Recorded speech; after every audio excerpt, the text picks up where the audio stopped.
ఇట్లాంటి భక్తి, తగ్గించుకునే భక్తి మనం ఎప్పుడైతే చేస్తామో అప్పుడే మనము దీవించబడతాము, ఆశీర్వదించబడతాము. దేవునికి మహిమ కలుగును గాక. హల్లెలూయా.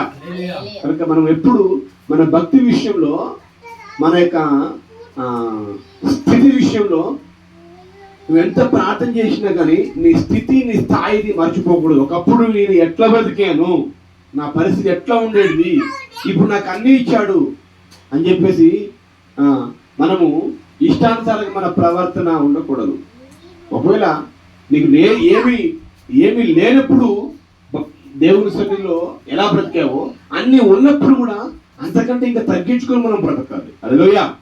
మనకు అన్నీ ఉండడాన్ని బట్టి మన వస్త్రము కావచ్చు, మనకు స్థితిగతులు మారవచ్చు, కానీ మన ప్రవర్తన, మన మాట తీరు మాత్రము ఎంత మాత్రం మారకూడదు. హల్లెలూయా. మనం మాట్లాడే విధానము, కొంతమంది అయితే అన్ని రాగానే ఏది రారా పోరా అదిరా ఇదిరా అంటారు. ఎందుకంటే నేను గొప్పవాడిని, నేను నా ప్రవర్తన అని చెప్పేసి అట్లా మాట్లాడుతూ ఉంటారు. అది అలా చేయకూడదండి. అలా చేసినప్పుడు ఏమవుతుందంటే అన్న సార్ అని చెప్పేసి ముందు మాట్లాడతారు.